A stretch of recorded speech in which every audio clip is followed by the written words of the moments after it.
My name is Ali Mengu, and I am an unhappy patient with a terminal illness. My life was nearing its end, and everything seemed empty, without hope. But amidst the darkness, I found something that gave a strange meaning to my days, a game called Infinite Missions. In this virtual world, I met girls who, although fictional, offered me comfort.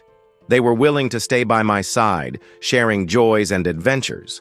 I achieved all possible accomplishments, maximizing affinity with each character to the point where they wanted to devote themselves to me. But even with all of that, there was a bitter reality. It didn't matter how many victories I had in the game because in the real world, time was running out. Then something happened that defied all logic. Just when I felt my days were coming to an end, a signal appeared before me.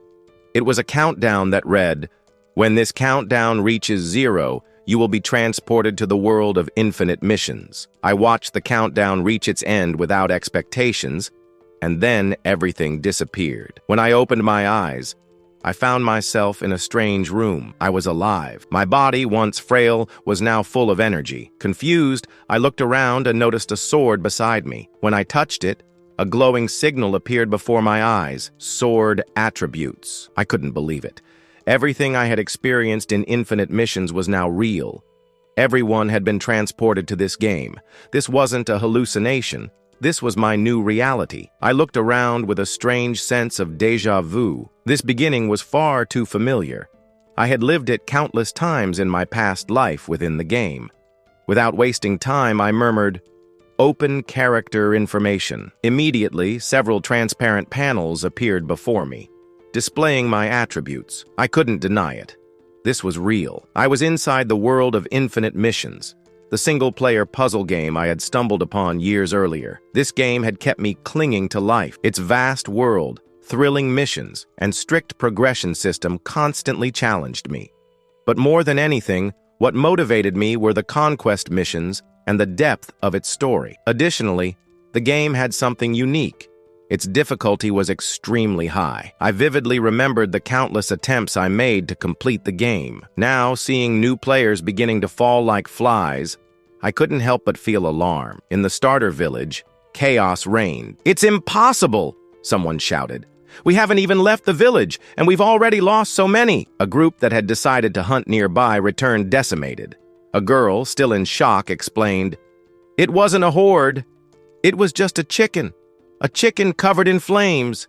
With a single attack, it wiped out 3 people." I let out a sigh. I had learned to survive in this relentless world thanks to my previous experience in Infinite Missions.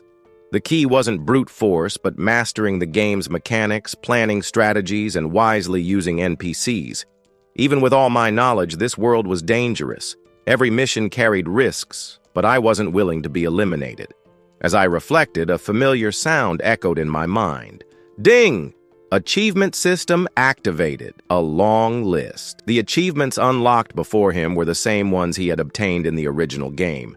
He had apparently not only retained his achievements, but also the relationships and affinity he had built with the NPCs. With a jolt of excitement, he realized what this meant. If all this is real, then I also inherited my connection with the goddesses from all the places who were in love with me. He clenched his fists.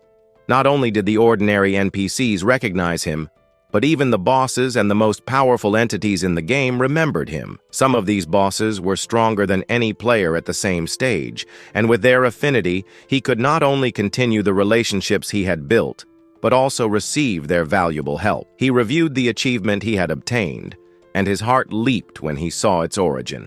The Adventurers Association. This achievement could only be related to Abba, an NPC from the novice village who managed the production and sale of equipment. What she controlled was exactly what he needed to start his new adventure. If this is a gift from her, I need to go see her, Lee thought. The Adventurers Association was well guarded, with guards watching the entrance. Inside, a group of novice adventurers was arguing with, demanding a welcome package.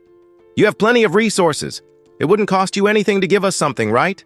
one of them insisted. But, with a firm gaze, replied, "Nothing in this life is free. If you have no money, leave before I call the guards." The adventurers, frustrated with her response, left murmuring that although she was beautiful, she was also very strict. Shauna, visibly irritated, turned toward the door as another visitor entered. "Adventurer, didn't I already tell you I won't sell you anything if you don't have money?" Her expression completely changed when she saw who it was. She exclaimed with tear-filled eyes and, without hesitation, ran toward him, her cheeks flushed, and a smile lighting up the entire room. She threw herself into his arms as if she couldn't believe he was really there before her. To Lee, this was more than just a reunion. In the original game, Shauna was the only romanceable character in the novice village. Although he wasn't particularly strong, her constant support and bright smile motivated him to keep going during the most challenging moments. If it weren't for her, he would probably have given up on the game.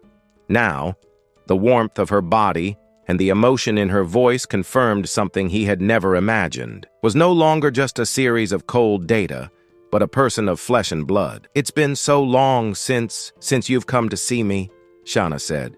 "You didn't encounter dangerous monsters on the way, did you?" Lee smiled calmly. "I'm fine, but for certain reasons, I've gone back to being a novice adventurer. I have no money and practically no equipment." Shauna looked at him with determination. "Don't worry.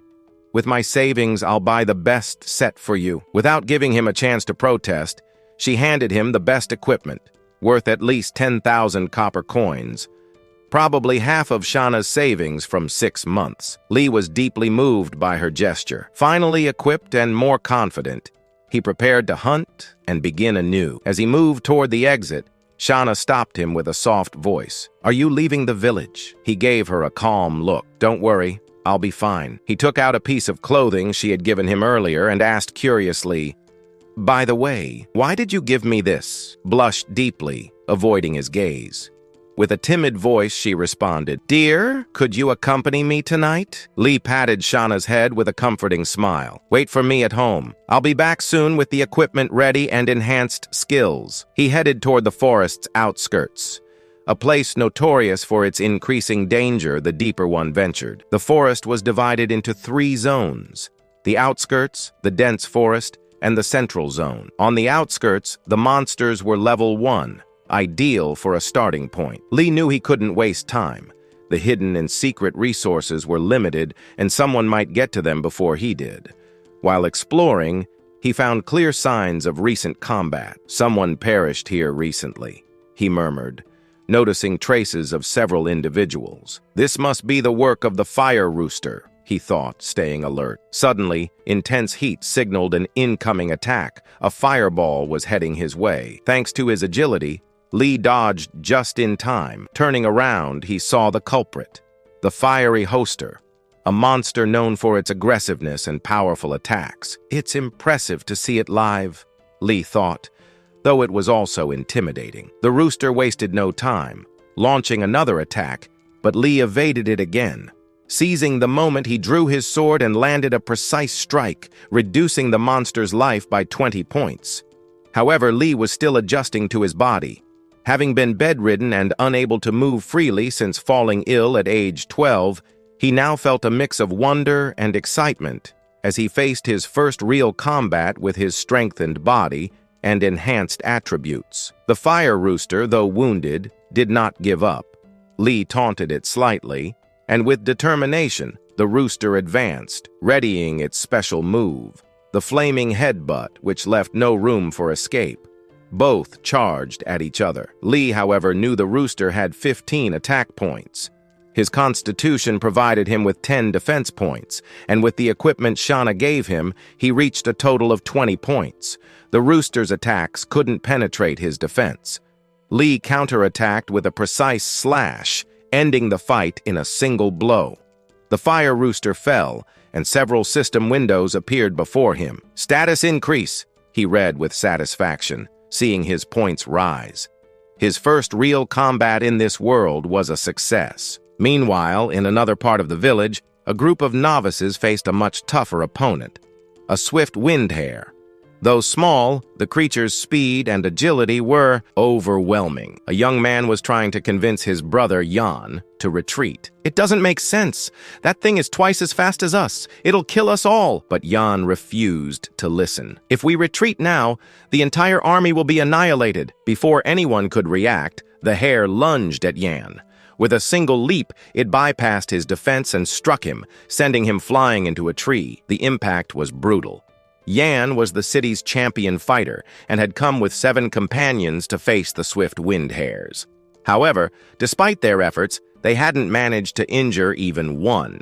One hare prepared to execute its killing blow on the next target. Young, alarmed, warned his companion, "Shell Fanfan, watch out! The hare is coming for you." Fanfan tried to react, but the hare's speed was overwhelming. Just when all seemed lost, a sword cut through the air, striking the creature and finishing it with a single blow. Amid the group's stunned silence, Lee appeared with an imposing presence. "The hare's quick attack always comes from the right, just behind the target," he said while retrieving his sword. Before anyone could thank him, one of the group members angrily approached Lee with a confrontational attitude. "Why do you have such good equipment? And why didn't you share that information in the chat? Many people died because of your greed." Lee's expression darkened, and he responded with narrowed eyes. "Is that how you talk to your savior?" The man, far from calming down, continued his tirade. Yan, observing the situation, punched him, causing the man to shrink back. "You're ungrateful. If you don't like it, leave our group. We don't accept such miserable people." With the conflict resolved, the man stormed off angrily. Yan turned to Lee with an expression, "Regretfully, I apologize for his behavior. I am Ian, and this is Shelf Fanfan. We thank you for saving us." Shelf Fanfan introduced himself with a bow. "Thank you very much. Without you, I wouldn't be here." Ian, trying to establish a connection, added, "Nature is full of setbacks. If you don't mind, would you like to join our group?" Lee calmly shook his head. "It's not necessary. I'm used to being alone." Without further delay, he turned and headed toward the forest. Shen, a member of the group, approached Ian and X-Fan. "That guy is heading to a dangerous area where level 2 monsters live. According to rumors, 20 people entered that area, and only one came back alive." Ian crossed his arms, assessing the situation. "That guy isn't an ordinary person. Just looking at him, you can tell he has experience. Besides, he left us valuable information about the weaknesses of the hares. Now that we know how to deal with them, we can hunt more." The group decided to reorganize and take advantage of the information provided by Lee. On the other hand, our protagonist Lee was heading for the ridden dungeon of Iron-Tailed Black Snake, advancing easily by killing every monster he encountered. Fortunately, no one else had discovered the dungeon. Thanks to this series of battles, he managed to level up to level 2. Each time he leveled up, all his attributes increased by 10 points, and he received 5 free attribute points. He decided to allocate the last points to his attack stat, as he considered it crucial for his progress. This time, with his new attributes and the knowledge he had about the dungeon, he was sure he could face the boss monster at the bottom of the dungeon. As he advanced, Lee noticed a change in the atmosphere. A monster was approaching him at high speed. It turned out to be the nest master of the Black Iron-Tailed Snake, an elite monster. From the first encounter, Lee understood why the snake's stats exceeded those of other beasts of the same level. Its body was covered by an iron scale armor, practically impenetrable. "With an attack lower than 60 points, I won't be able to break its defense," Lee thought, quickly assessing the situation. But he wasn't reckless enough to engage in a war of attrition. He knew the snake's characteristics. It was a cunning creature with a single weak point, the head. When someone got within 3 meters of it, the snake activated its special ability, the venom spray. This poisonous attack was devastating, but it also revealed its greatest weakness. The reason this beast was classified as level 4 was its vulnerability after unleashing all its venom in 0.8 seconds. After the attack, the snake entered a state of extreme weakness. Lee took advantage of this information with calculated precision. After dodging the initial attacks, he waited for the exact moment the snake would release its venom spray. Taking advantage of the 0.8-second window, he advanced with a quick and precise movement, striking directly at its weak point on the head. The monster fell to the ground, and Lee had defeated the elite monster.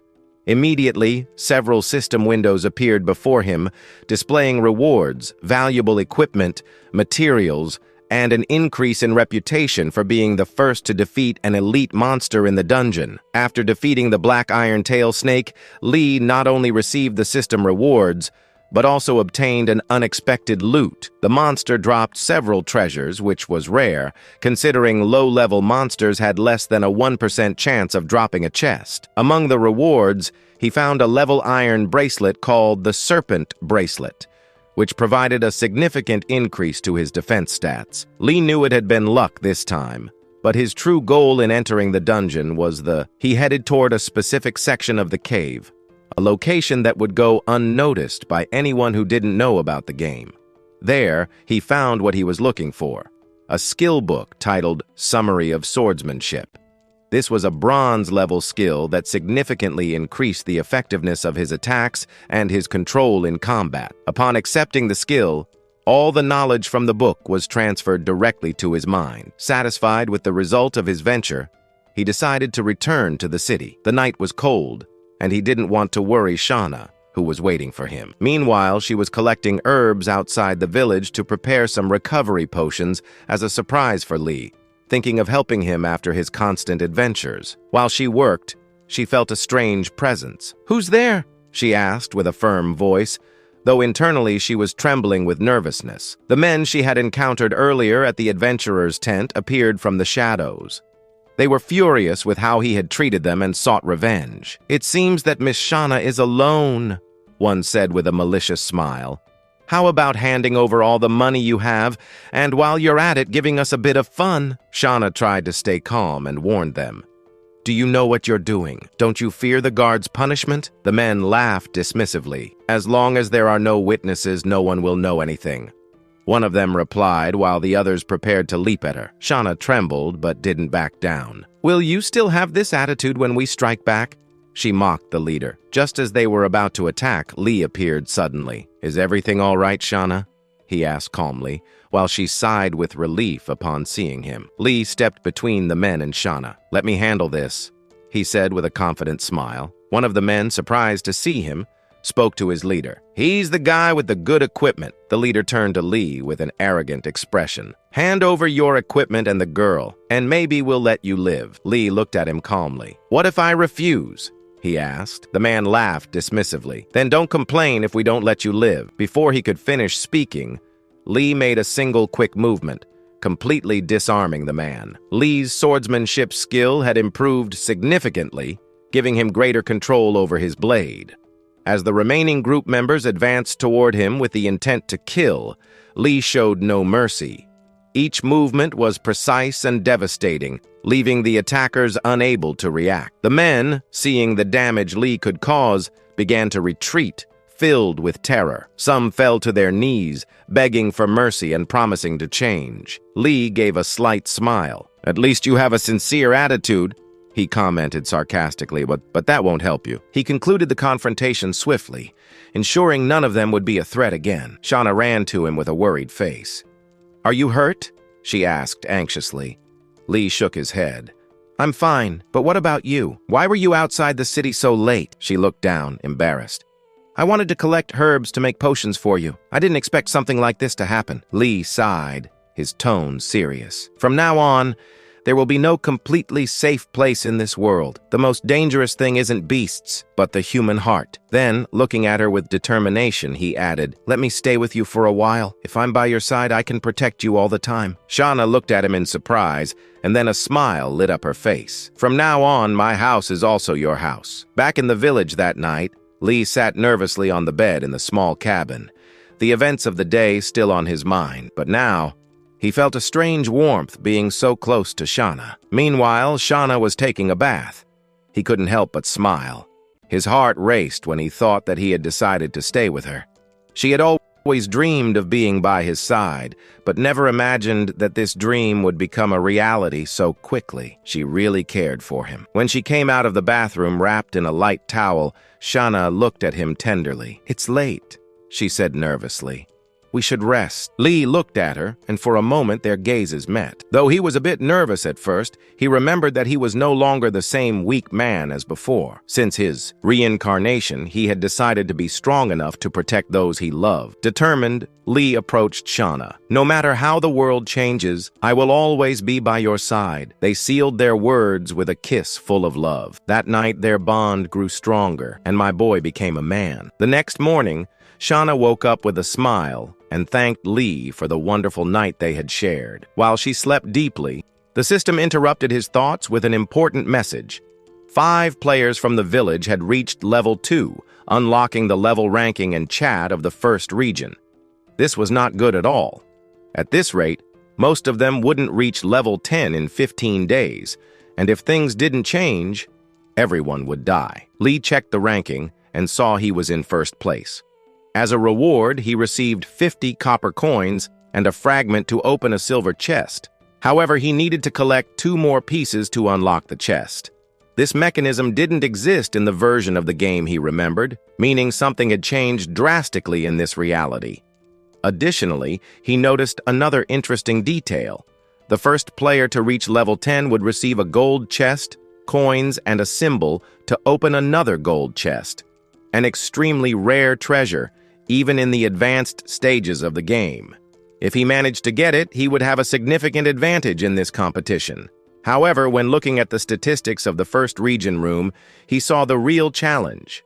10,000 villages and 10 million players competing for a single prize. Lee knew he couldn't waste time. While getting dressed, Shana asked him, worried, "Are you going out again?" He gave her some potions and told her he had prepared them especially for him, her dark circles revealing she had worked after their romantic encounter. Touched by this, he caressed her face and gave her a gentle kiss. "Don't worry about me. I'll be back soon. And it's better to see you in that maid uniform you promised me." Shana blushed but smiled softly. "Then I'll wait for you on the outskirts of the forest." Newbies, 2 figures were discussing while observing everything from the top of a mountain. Layla and her sister Xing were talking about Lee, the mysterious player leading the rank. "How is it possible that he's already level 3?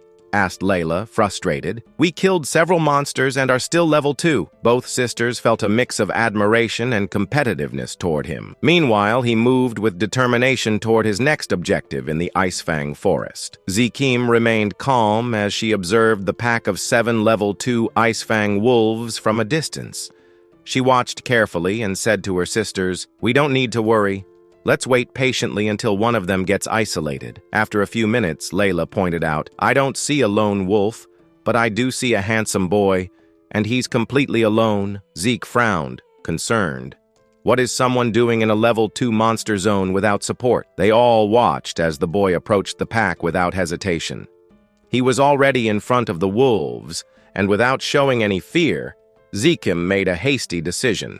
"We need to help him before it's too late!" Without hesitation, she ran toward him while shouting as loudly as she could, "Careful! Get out of there!" However, what she witnessed left her speechless.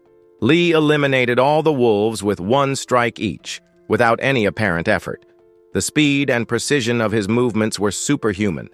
Zikim and her companions, now a few meters away from him, watched in shock. Lee turned to them with a calm expression and asked, "Came to save me?" He sighed and said, "With the skills you have, jumping in to rescue would only put your lives at risk. You should be more concerned about yourselves." Zikim, still recovering from the shock, responded, "We are officials. If a citizen is in danger, we do everything we can to help. You're the leader of the ranking, right? Your name appeared in the District 1 room. Why don't you join us?" Lee looked at her seriously. "If I joined you, I'd just slow you down." His answer was direct and somewhat harsh. But before anyone could respond, he took a book from his inventory and handed it to her. "However, I'll give you a chance. If you reach level 5 in 2 days, I'll look for you." Zikim looked at the book in amazement. It was a guide to all the monsters in the outskirts of the newbie forest. "How did you get this?" she asked incredulously, still impressed by the gesture. Why give us something so valuable? Lee smiled faintly. I'm not doing this for free. You're officials.